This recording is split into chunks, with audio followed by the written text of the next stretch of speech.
गुरुर्ब्रह्मा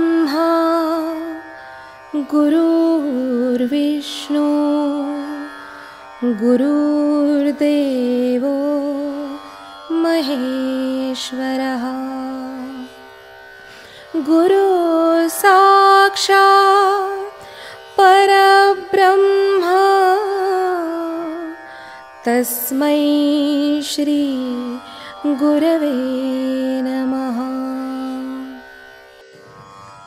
सद्गुरुनाथ महाराज की जय।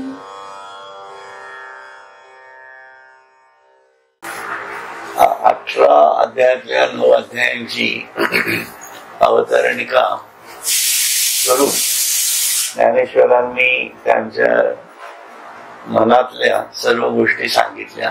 तिथपर्यंत आपण आलेलो. बरोबर. आता 9व्या अध्यायाचं जे महत्व आहे ते महत्व खूप वेगळ्या प्रकारचं ज्ञानेश्वर महाराज सांगताय. काय असतं, कुठल्याही गोष्टीला शब्दांकित करणं ते अवघड असतं आणि त्यातल्या त्यात तुम्ही शास्त्र शब्दांकित करू शकाल, परंतु शास्त्रातनं निर्माण झालेला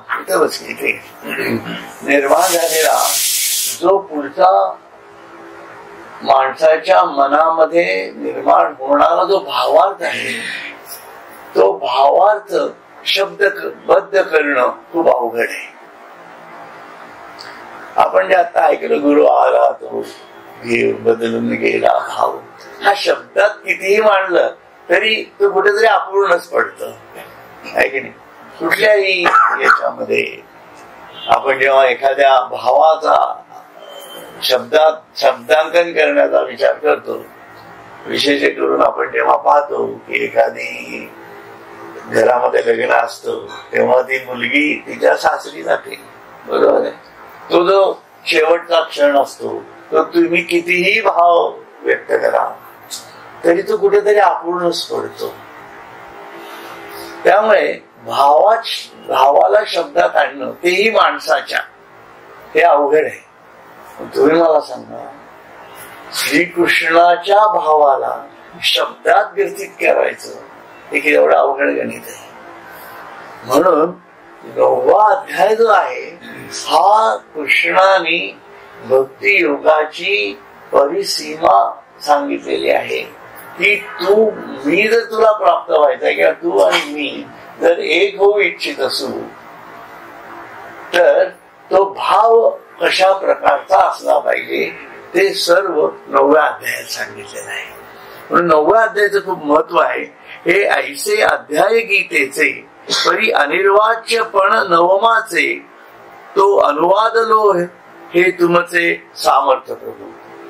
प्रभू तुमचं सामर्थ्य ते सद्गुरूंना म्हणताय. समोर निवृत्तीनाथ बसलेले आहेत त्यांना ते म्हणतायत की हे तुमचं सामर्थ्य आहे आणि त्यांच्या समोर जे कुठल्या महेशाच्या मूर्ती बसलेल्या असतील, आपण आता जाणार आहोत नेवाशाला. नेवाशाला याच्यामध्ये तुम्ही विषय नंतर बोलीन तुमच्याशी, परंतु तिथं जाऊन आपल्याला काय बघायचं आहे ते ज्ञानेश्वरांचं हृदय जे म्हणजे लोकांच्या आपल्यासाठी जे खरं फुललं ते नेवाशात फुलले. लक्षात घ्या, ते भाव एकदम बदलतो. ते नेवाशाला का जायचं हे तुमच्या लक्षात येईल, कारण तिथं प्रत्यक्ष अरूपाचं रूप सर्व तत्वज्ञानाची जाणीव व्यक्त स्वरूपात निर्मित होत होती. हे त्याचं गणित आहे. त्या भूमिकेतनं असे हे गीतेचे अध्याय आहे. पण हा 9वा अध्याय अनिर्वाच्य आहे, त्याचे वर्णनच करवत नाही, पण त्याचाही अनुवाद केला गेला. हे महाराज श्री गुरुनाथा तुमचे सामर्थ्य होय असं ते म्हणतायत. म्हणजे अनिर्वाच्य हा जो शब्द आहे, कारण वाचेने बोलताच येत नाहीये, ते वाचे बोलता न ये ते सुख काय सांगू, आपण म्हणतो ती आरती, बरोबर आहे की नाही. तर ही जी निवृत्तीनाथांची आरती आहे ती म्हणजे त्या रावळा माझी जाता देह अवस्था सुद्धा राहत नाही आणि त्या त्रिपुटीच्या वरच्या अवस्थेमध्ये निवृत्तीनाथ म्हणजे जेव्हा गैनीनाथांनी तुम्ही कल्पना करा म्हणजे तुमच्या लक्षात येईल की मानस पूजा हे का करायची आहे. कारण भाव बळेच आकळे एरवी कळणारच नाही. तुम्ही किती वक्तृत्व करा किती पांडित्य दाखवा पण भावात शिरल्याशिवाय त्या भूमिकेत गेल्याशिवाय भाव म्हणजे काय. You have to sit in that chair. Wearer knows where shoe pinches. हा इंग्रजी भाव झाला. आपल्याला पिंच नकोय. आपल्याला आपल्या भक्तीच्या जाणीवेमध्ये शिरायचंय. म्हणून निवृत्तीनाथांच्या समाधीमध्ये आपल्याला जेव्हा आपण जाऊ, ज्ञानेश्वरांच्या समाधीमध्ये जेव्हा जाऊ, कृष्णाच्या निशून्यावस्थेमध्ये जेव्हा आपण जाऊ तेव्हा त्याचं प्राकट्य काय हे कळणार आहे. आपण इथं राहून त्रयस्थासारख्या त्या हाताची घडी तोंडावर बोट करून ऐकत बसलो तर तो भावच निर्माण होणार नाही. म्हणून ते म्हणतात अशा त्या अनिर्वाच्य अशा त्या भगवत भक्ती प्रेमाचा अनुवाद तुमच्या कृपेमुळे मला करायला मिळाला. अशा 9व्या अध्यायात आता आपण 10व्या अध्यायात आहोत पण 9व्या अध्यायाचा जो काही सिंहावलोकन ते करतायत त्या भूमिकेत आपण सध्या आहोत ते बघतो आहोत. अहो एकाची छाती तपिंडली एकी सृष्टीवरी सृष्टी केली एकी पाषाणी वावणी उतरली समुद्री कटके. अहो श्री गुरुराया एकाच्या म्हणजे वसिष्ठांच्या, मला ही कथा माहिती नाहीये ना तुम्हाला प्रांजळपणे सांगतो, एका कोणाला माहिती असेल तर सांगितले तर काही हरकत नाहीये. एकाच्या म्हणजे वसिष्ठाच्या छातीने प्रकाश देण्याची कामगिरी केली. आता हा काय प्रसंग आहे मला माहित नाही पण छातीने आपण आपल्या कल्याणाची छाती आपल्याला माहिती आहे. कल्याणा छाती उडी मारायची तो जो काही गुरुचा प्रकाश कल्याणांना दिसला असेल किंवा ते काही त्या परमेश्वरांनी त्यांना काहीच लागलं नाही ना. कारण ते एवढ्या उंचावरनं त्यांनी जी उडी मारली या घटनेमध्ये आपण काय घ्यायचंय समर्पणही दिसत आहे आणि समर्पणाच्या जाणीवेतनं जी ज्ञानयुक्त प्रकाशाची जाणीव त्यांच्या पूर्ण स्थितीला झेलून गेली, अस्तित्वासहित सर्वाला झेलून गेली आणि त्यांना काहीच झालं नाही, ही जी जाणीव आहे त्या भूमिकेतनं जरा विचार करायला हरकत नाही. प्रकाश देण्याची कामगिरी केली त्याप्रमाणे एकी सृष्टीवरी सृष्टी केली. आता विश्वामित्रांनी प्रतिसृष्टी निर्माण केली हे माहिती आहे आपल्याला म्हणून त्याच्यात काही प्रश्न नाही. सृष्टीसारखी प्रतिसृष्टी करून दाखवली. एकाने म्हणजे नीलवानराने समुद्रात दगड तरवून त्यावरून सैन्य उतरवले तेही आपल्याला माहिती आहे बरोबर आहे. म्हणून हे सर्व केल्या गेलं कोणाच्या सामर्थ्याने केल्या गेलं ते हे सद्गुरूंच्या परब्रह्माच्या सामर्थ्याने केल्या गेलं. परी हे असो एथ ऐसे श्रीराम रावणे झुंजीनले कैसे श्रीराम रावण जैसे मीनले समरी. एकाने आकाशातील म्हणजे एकाने म्हणजे मारुतीने आकाशातील सूर्याला धरले. एकाने एकी आकाशी सूर्याते धरिले. एक गाळ्या गेलं माझ्याकडनं. एकी आकाशी सूर्याते धरिले एकी सागराते चुळीची भरिले. मला माहितीये अगस्तीन चिंत तैसे मज मुकया करी बोलविले अनिर्वाच्य तुम्ही. म्हणजे एकाने आकाशातील सूर्याला धरले एकाने अगस्ती ऋषीने संपूर्ण समुद्र एकाच चोळीने पोटात साठवला. त्याप्रमाणे मज मुक्याकडून तुम्ही या अनिर्वाच्य अशा 9व्या अध्यायातील विषय प्रगट करविला आहे. म्हणजे त्यांनी स्वतःच जे काही आहे म्हणजे अहंकार न कुठेही इतके समर्पित आहेत सद्गुरूला. थोडक्यात बाकी विषय चिरण्यापेक्षा हे त्यातलं महत्वाचं आहे आपल्या दृष्टीने ते आपण बघूयात. परी हे असो एथ ऐसे श्रीराम रावण झुंजी नले कैसे श्रीराम रावण जैसे मीनले समरी. पण हे असो ज्याप्रमाणे श्रीराम व रावण यांचे युद्ध कसे झाले असे विचारल्यास श्रीराम रावणासारखेच झाले असे म्हणावे लागते. त्याला त्याच्याच दृष्टांत द्यावा लागतो दुसरा दृष्टांतच नाही असा भाव. त्याच्यामुळे हे कसं घडलं ते श्रीराम रावणाचं युद्धाला तुम्ही दुसरं कुठलं महाभारताचं युद्ध आणि राम रावणाचं युद्ध बरोबरी करू शकता का नाही? ते संपूर्ण वेगळे, हे संपूर्ण वेगळे आहे. म्हणून त्याची बरोबरी कशाचीच होत नाही कुठल्या गोष्टीची. त्याप्रमाणे हे असं आहे, तैसे नवमी कृष्णाचे बोलणे. म्हणून प्रत्येक अध्यायामध्ये काही ना काहीतरी वेगळं आहेच बघा, नाही असं नाही. परंतु 9वा अध्याय हा 9वा अध्यायच आहे असं त्यांना म्हणायचंय. हे का उदाहरण देता येते, त्याची कारण ही आहेत. तैसे नवमी कृष्णाचे बोलणे, ते नवमी चियाची ऐसे मी म्हणे, या निवाडा तत्वज्ञ जाणे, जया गीतार्थ हाती. म्हणजे हा जो मी निवाडा करतो आहे, हा जो मी माझं जजमेंट देतो आहे, ते जे कोणी या गीतार्थाचा अभ्यास करतात अशा विद्वान पंडितांच्याही हे लक्षात येईल की 9व्या अध्यायामध्ये ज्याप्रमाणे कृष्णाने वर्णन केलेलं आहे ते बाकीचे सर्व अध्याय आहेतच, त्याबद्दल प्रश्न नाहीये. पण 9वा अध्यायासारखा अध्याय नाही, त्याच्यासारखीच बरोबरी आहे असं त्यांना म्हणायचंय थोडक्यात. एवं 9ही अध्याय पहिले मिया मती सारखे वाखाणिले, आता उत्तरखंड उपायले ग्रंथाचे ऐका. म्हणजे 9व्या अध्यायापर्यंत माझ्या मतीप्रमाणे मी सर्व तुम्हाला सांगितलेलं आहे. आता हा उत्तरखंड उपायले जो सांगितला गेलेला आहे, उत्तरखंड पुढचा भाग 9व्याच्या पुढचा, ते पुढचे अध्याय आता आपण ग्रंथातले ऐकूया. जे तो विभूती प्रतिविभूती प्रस्तुत अर्जुना सांगी जती, ते विदग्धा रसवृत्ती मणिपैल कथा.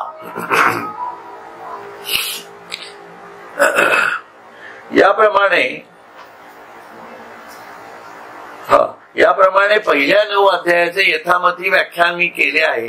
येथून ग्रंथाच्या उत्तरखंडाचे क्रमप्राप्त व्याख्यान श्रवण करूयात. येथे ज्या अध्यायात भगवान अर्जुनाला आपल्या प्रधान व गौण विभूती आता सांगणार आहेत, हे आता या अध्यायामध्ये विभूती सांगणार आहेत.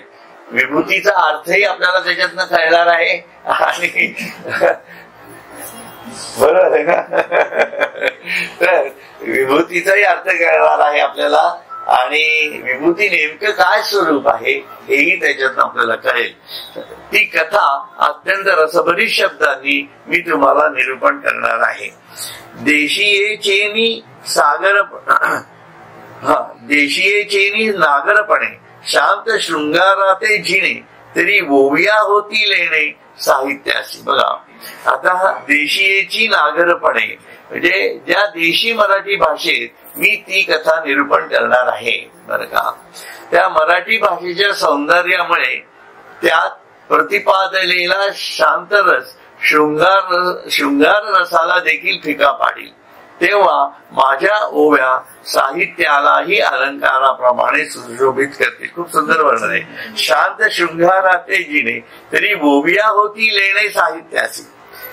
आता कसं आहे की बद्ध जीव जे असतात संसारातले, त्यांना जास्तीत जास्त ओढ कशाची आहे, म्हणजे कुठल्या साहित्याचं वाचन चांगलं चालतं. तुम्ही बघा आता वाचन कमी आहे, पण जास्तीत जास्त चांगले सिनेमे कुठले चालतात, जिथं शृंगार रस जास्त दिलेला आहे. बघा असं चालतं ना. काही न करून तरी ते कुठेतरी त्या हिरोला हिरोईन आणतातच आहे की नाही, आणि त्या हिरोईनला कुठेतरी गाणं म्हणायला लावतातच. हे जी सगळी प्रकरणं आहे हे त्याच्यामध्ये शृंगार रसाकडे एक 90% लोकांचा ओढा, 80% म्हणा जास्त असतो. आणि हे स्वाभाविकही आहे आणि सामाजिक दृष्ट्या आपल्याला दृश्य स्वरूपात दिसतही आहे. आजही दिसत आहे. ज्ञानेश्वरांच्या काळातच दिसत होतं असं काही म्हणायचं कारण नाही. लक्षात, ते सर्वत्र तसंच आहे. त्यामुळे परंतु त्या शृंगार रसाला सुद्धा मी जो विषय शांत रस जो प्रतिपादन करतो आहे ज्ञानेश्वरीमध्ये, त्या रसाला पण म्हणजे जर कोणी या ज्ञानेश्वरीच्या अभ्यासाला सुरुवात करेल, म्हणजे अगदी पहिल्या अध्यायापासूनच करायला पाहिजे असं काही नाहीये. तुम्ही जेव्हा केव्हा वेळ, आपण काय सिनेमा काही प्रत्येक वेळा अगदी त्या डायरेक्टरनी दाखवले सगळे सिनेमे पाहतो असं थोडीच आहे. कुठं जो लागा असेल थिएटरमध्ये तो जातो आणि पाहतात लोक सिनेमे. आता हल्ली जे टीव्हीवर जे दिसेल ते पाहतो, बरोबर आहे की नाही? त्याचा काही आगापिछा पाहतो काय? सास की काय ते चालतं सगळे टीव्हीवरचे सिरियल, त्यातल्या 4 सिरियल तुटल्या. आता आपण म्हणतो का नाही आता ही सिरियलच बघायची नाही, असं आपण कधी म्हणतो का? नाही म्हणत ना. मधल्या 10 सिरियल गेले तरी 12व्या सिरियलला काय चाललेलं आहे हे उत्सुक येणारे. हो असं झालं आता म्हणून परत त्याच्याशी कंटिन्यू करतोच ना. हा आपल्यातला शृंगार रस आहे, लक्षात ठेवा.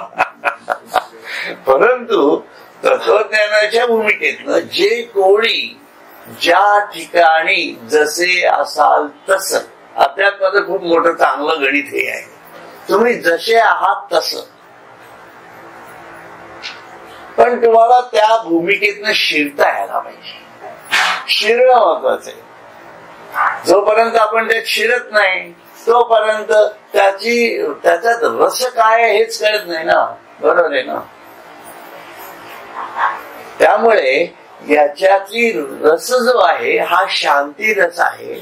आणि जेवढा तुम्ही हा शांती रस ऐकाल, जेवढा तो रिचवाल, तेवढ्या प्रमाणामध्ये आपल्यातही शांती स्थिर होते, लक्षात घ्या. आणि त्याच्यातनं आपल्या व्यक्तिमत्वाचा विकास होणारच आहे. आणि जे बाकीचे जे थोडे याच्यापेक्षा खालचे रस जे आहेत त्याचं आकर्षणही कमी होणार आहे. म्हणजे वैराग्य कशा प्रकारे स्थापित करायचं हे ज्ञानेश्वरी चा अभ्यास केल्याशिवाय आपल्याला समजणार नाहीये. म्हणून विवेकही साध्य करायचा आहे, वैराग्यही साध्य करायचं आहे. त्या दोन्हीही भूमिका या तत्वज्ञानाच्या जाणीवेतनं, कारण मन आहे आपलं, लक्षात घ्या. आपण हे ऐकतो आहोत, एकाकार होऊन ऐकतो, तेव्हा काय होतं? मन एकत्रित होतं, कॉन्सन्ट्रेट होतो. आणि मनावरती जो विचार चालतो तो बुद्धीचा विचार आहे. तो कसा चालतो? आतापर्यंत जे काही आपण तत्वज्ञान ऐकलं त्याच्यामधनं कसा चालला की अरे नाही हे सत्य दिसत असलं तरी हे नष्ट होणार आहे. म्हणजे एक प्रकारची भ्रांती आहे, बरोबर. म्हणून बाहेरची जी सर्व गोष्टी आहेत ही सर्व भ्रांती स्वरूप कसं आहे हे मनाला कळायला लागतं. आणि स्वतःच्या याच्यामध्ये मग ईश्वराविषयीच प्रेम निर्माण होतं. मनच प्रेम निर्माण करणार आहे ना. आपल्यामध्ये जे जे काही ज्यांच्याबद्दल प्रेम निर्माण झालं आहे ते कोणामुळे निर्माण झाले? आपल्या मनामुळेच निर्माण झाले. मग या मनाचाच आधार घेऊन ईश्वराबद्दलही प्रेम निर्माण करता यायला पाहिजे. या मनाचाच आधार घेऊन ही संपूर्ण जे विश्व आहे आपल्या सहित, स्वरूपासहित विश्वरूप, हे सर्वच नष्ट होणार आहे ना एक दिवस. अरे आपण हम मर गए तो डूब गई दुनिया, तसाही प्रकार आहे की नाही. त्याच्यामुळे हे नष्ट होणार आहे. जरी सत्य वाटत असलं तरी आपल्यासाठी ते काय लेवलला सत्य आहे हे पण समजलं पाहिजे. याला भ्रांती म्हटलेलं आहे. म्हणून अशी मनाची भ्रांती जेव्हा जाते, हळूहळू जाणार आहे, एकदम हळू जाणार नाहीये. ती भ्रांती जाण्यासाठी मग आपल्याला मध्ये वैराग्य स्थिर व्हायला लागते. एकदम जात नाहीये भ्रांती. बघा काही वेळा आपल्या अगदी जवळची लोक असतात, बरोबर आहे की नाही, त्यांच्यात आपला अगदी प्रेम असतं, नाही असं नाही. प्रेम असलं तरी काही घटना अशा घडायला लागतात आपल्या आयुष्यामध्ये.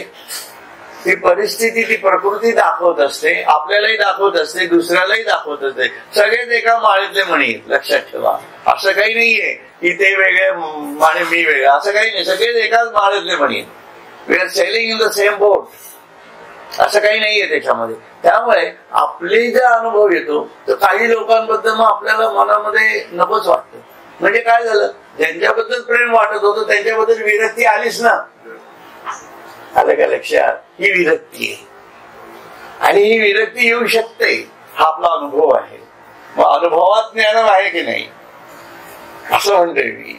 म्हणून ईश्वर प्रत्येक गोष्टीमध्ये अनुभव देतोय, तो फक्त घ्यायचा कसा हे समजलं पाहिजे. प्रत्येक कृतीतनं तुमच्या सर्व आयुष्यातल्या आतापर्यंतच्या कृती आठवा, म्हणजे क्षण आठवा. हे कृती तर आठवाच नाही असं नाही, पण प्रत्येक क्षण दुसऱ्याच्या कृती, माझ्या कृती यांच्या थोडाफार जरी आपण एकमेकाशी कोरिलेट करत गेलो तर आपल्याला लक्षात येईल की अरे हे असं नव्हतंच, अरे ते तसं नव्हतंच. म्हणजे मी किती आतापर्यंतच्या माझ्या 55, 60, 70 वर्षाच्या आयुष्यामध्ये किती भ्रांतीयुक्त जीवनात जगलेलो आहे. माझे मित्र होते ते पण गेले, माझे जवळची लोक होती ती पण गेली, लोकांचे प्रेमाचे संबंध होते त्यांच्याशी पण भांडणं झाली, त्यांच्याशी पण पटत नाही. झालंय ना, आपल्या घटना घडतंय ना, आपलीच पोरं आपल्यापासून लांब जातायत ना. मग आपलं हृदय, आपलं प्रेम कुठेतरी कमी पडत असेल किंवा त्याचं माझं जुळत नाहीये हे ईश्वराला दाखवून द्यायचं असेल ना, हे समजलं तर पाहिजे मला कुठे ना कुठेतरी माझ्या आयुष्यात. आणि मग त्याच्यातनं सत्य शोधाची जाणीव सुरू होणार आहे आणि विरक्ती तिथं संकल्पित होणार आहे. लक्षात, कारण हा शोध आहे. घ्यायचा का नाही ते तुम्ही टाळला तर तुम्ही टाळता, त्याला काही ज्ञानेश्वर महाराज काही येऊन सांगणार नाहीयेत, बरोबर आहे की नाही. अरे असं करतं, कारण तेवढी भक्ती पण पाहिजे, ते येऊनही सांगतील नाही असं नाही. देवनाथ महाराज जे होते, त्या देवनाथ महाराज ते ज्ञानेश्वरांच्या समाधी समोर बसले. एक 300-400 वर्षापूर्वीची गोष्ट आहे, लक्षात ठेवा. या स्वामी स्वरूपानंदांपर्यंत आलेला हा जो नाथ संप्रदाय आहे, हा त्याच्यानंतर ज्ञानेश्वरांनंतर देवनाथ महाराज जेव्हा पर्यंत, ज्ञानेश्वरानंतर थोडा खंडित झाला होता, पण देवनाथ महाराज हे स्वतः ज्ञानेश्वरीचे खूप मोठे अभ्यासक होते, साधक होते. ते या आळंदीला तिथे समाधी समोर बसले आणि ते म्हणाले, तुम्ही दर्शन जर देणार नसाल तर मी तुमच्या समोरच मला स्वतःला संपवणार आहे. या भूमिकेत, पण त्याच्यासाठी त्याच्या पाठीमागे तप पण होता. नुसतं आपलं गेले, डोकं आपडलं आणि गेले असं नाही झालेलं, लक्षात ठेवा. त्याच्यासाठी अनुदिनही अनुताप येत आपलो रामराया ही पण जाणीव त्याच्यामध्ये होती. या सर्व गोष्टी आहेत.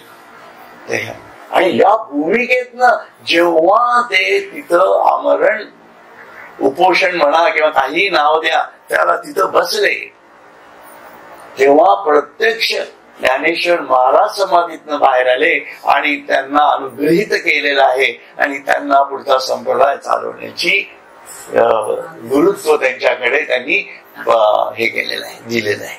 आणि तिथून पुढे परत हा देवनाथ महाराजांपासून ज्ञानेश्वरांचा नाथ संप्रदाय पुढे सुरू झालेला आहे.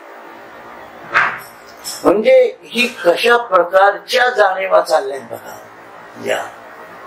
पण या भूमिकेतनं ते काय म्हणतात, हा जो शांत रस आहे, का झालं हे सगळं त्यांचं.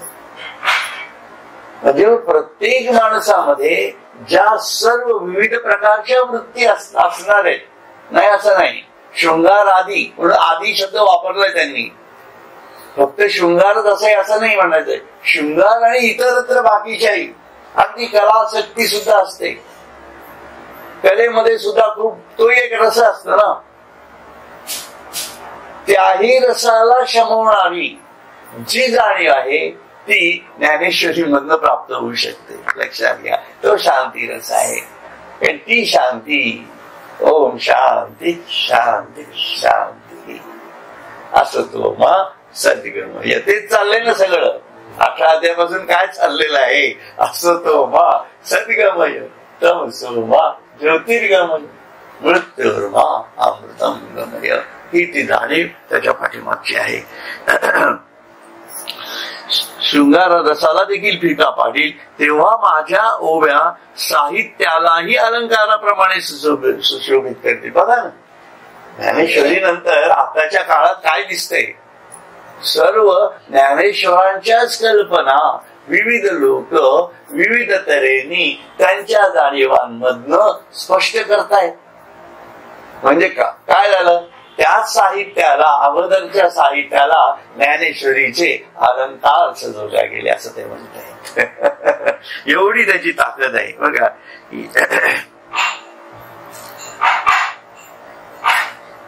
कुठल्या ह्याच्यात होतं आपण 43 ना, हा ते जरा माझं मध्येच मिस होत.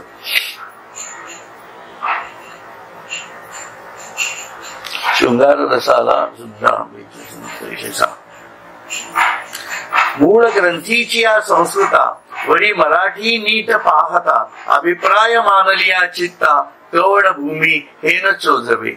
गीता ग्रंथाच्या मूळच्या संस्कृत भाषेवर माझी केलेली मराठी भाषेतील टीका नीट पडताळून पाहता मी काढलेला अभिप्राय योग्य आहे असे मान्य झाल्यास मूळ कोणते हे निवडता येणार नाही.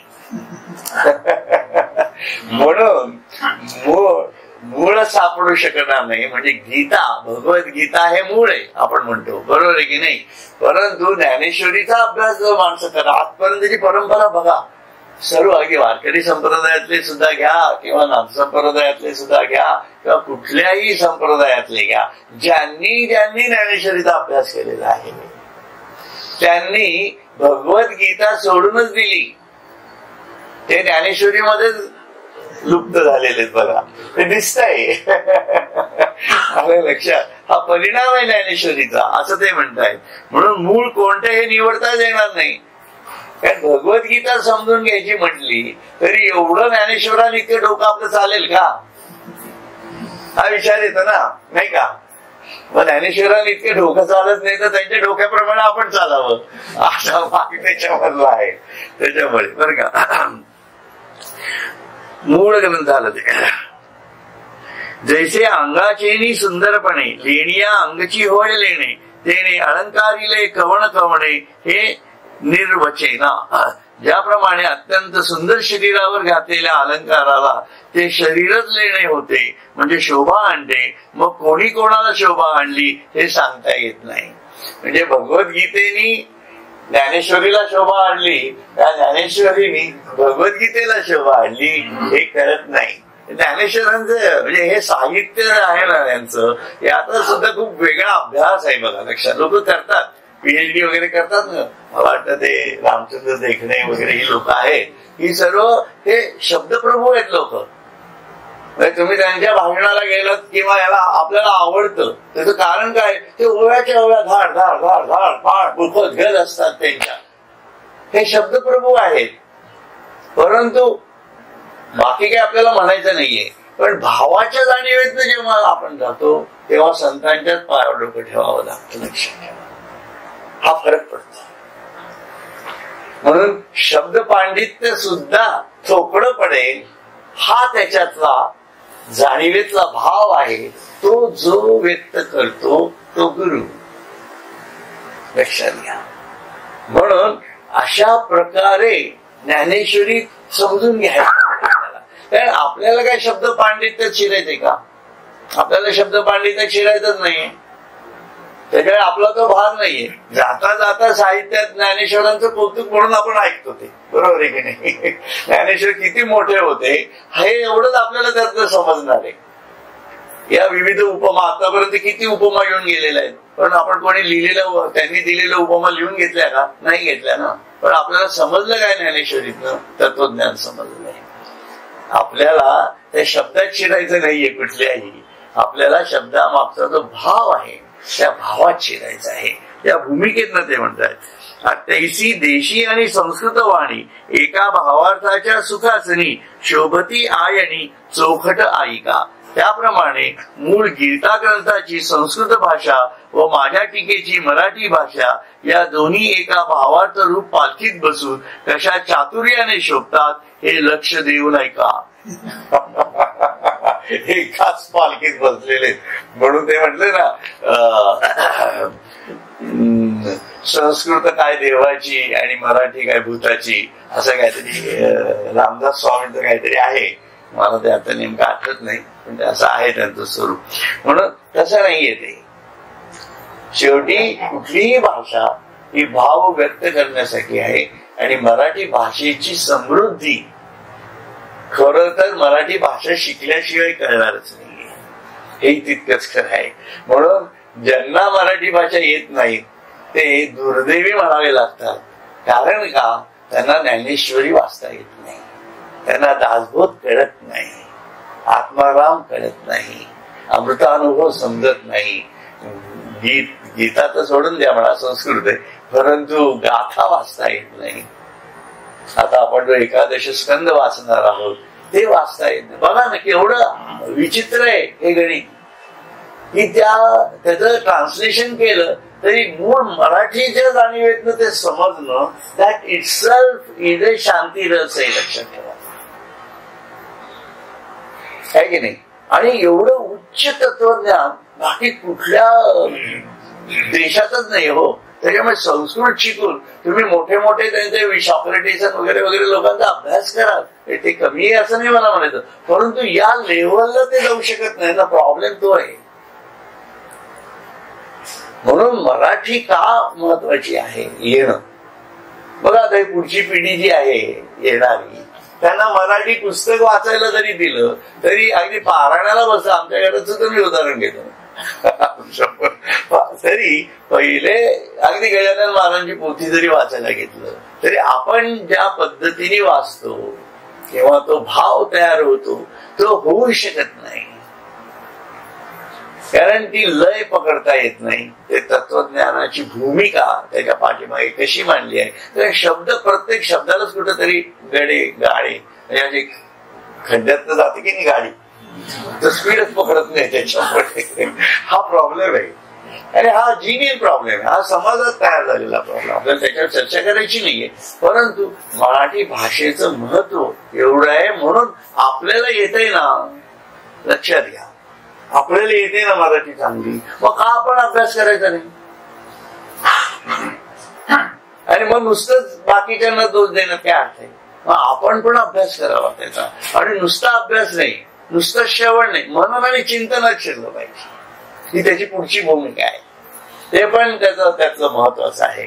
म्हणून मनन चिंतनाशिवाय भाषेवर प्रभुत्व पण येणार नाहीये, आणि त्याच्या अंतरंगात शिरता येत नाही, अंतरंगात शिरता यायला पाहिजे. हे आपण आता पुढच्या सत्संगामध्ये बघणार आहोत. हरिओम. हरिओम.